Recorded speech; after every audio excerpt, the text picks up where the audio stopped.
ಅಂತಾರ, ದೇಶ ಗುರಿಯಾಗಿ ಲಯವಾಗಿ ಹೋದವರ ಕಣ್ಣೆ.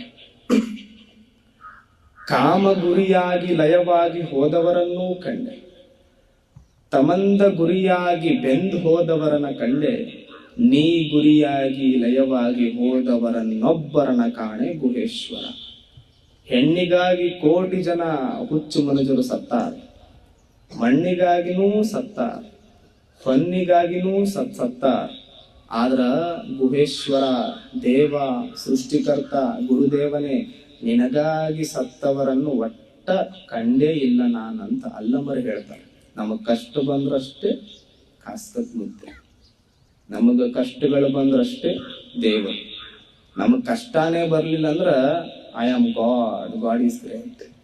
ಕಷ್ಟ ಬರ್ಲಿಲ್ಲ ಅಂದ್ರ ನಾನೇ ದೇವ, ನನ್ನ ಮುಂದೆ ಯಾರು ಅನ್ಕೊಂತ ಹೇಳ್ಕೊಂತ ಹೋಗ್ತೀವಿಲ್ಲ ನಾವು. ನಮಗ್ ಕಷ್ಟನೇ ಬರ್ಲಿಲ್ಲ ಅಂದ್ರೆ ನನ್ನ ಮುಂದೆ ಯಾರು ಅಂತೆಲ್ಲ ಹೇಳ್ಕೊಂತ ಹೋಗಿ ನಾವು. ಹೌದಿಲ್ಲ? ಎಷ್ಟು ಅದ್ಭುತವಾದ ವಚನವನ್ನ ಅಲ್ಲಮರು ಕೊಟ್ಟರು. ದೇಶ ಗುರಿಯಾಗಿ ಲಯವಾಗಿ ಹೋದವರ ಕಂಡೆ, ಕಾಮ ತಮಂದ ಗುರಿಯಾಗಿ ಲಯವಾಗಿ ಹೋದವರ ಕಂಡೆ, ನೀ ಗುರಿಯಾಗಿ ಹೋದವರನ್ ಒಬ್ಬರನು ಕಾಣೆ. ದೇವನಿಗಾಗಿ ಸತ್ತವರು ಯಾರೂ ಇಲ್ಲ, ಕಾಮ ಕ್ರೋಧ ಮೋಹಕ್ಕಾಗಿ ಸತ್ತವರೇ ಎಲ್ಲರೂ. ಎಷ್ಟು ಮೋಹ ನಮ್ಮದೈತಿ ಅಂದ್ರೆ ಮೊನ್ನೆ ಮಠಕ್ಕೆ ಒಂದು ಮುದುಕಿ ಬಂದಿತ್ತು. ಅಮಾಸಿಗೆ ಹಳ್ಳಿ ಮುದುಕಿ ಬಂದಿತ್ತು. ಅದು ನನ್ನ ಮ್ಯಾಗ ಬಹಳ ಜೀವ. ಯಪ್ಪ ಈಟ ಅಧಿಕರೇ ಏನ್ ನಿನ್ನ ಮಾತು ಅನ್ಕೊಂತನ ಬರ್ತಿದ್ದ ದೇವ. ಅಹಂಕಾರಿ ಅನ್ಕೋಬ್ಯಾಡ್ರಿ ಮತ್ತೇವ, ಅದು ಮುದುಕಿ ಅಂದಿದ್ದು ಹೇಳಕತ್ತೀನಿ ನಾನು. ಈಟ ಅಧಿಕರೇ ಭಾರಿ ಮಾತಾಡ್ತಿ.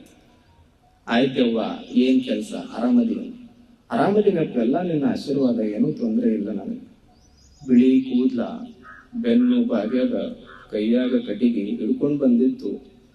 ಮತ್ತ 1-2 ತಿಂಗಳು ಬಿಟ್ಟು ಬಂದಿತ್ತು ಅದು ಮುದುಕಿ. ಹಂಗೆ ಕೇಳ್ಕೊಂತಾನೆ, ಯಪ್ಪ ಆರಾಮದಿ ಇಲ್ಲ ಅಂತ. ಸತ್ಯ ನೋಡ್ತೀನಿ ಯವ್ವ, ಕರಿ ಕೂದ್ಲ ಒಮ್ಮೆಲೆ.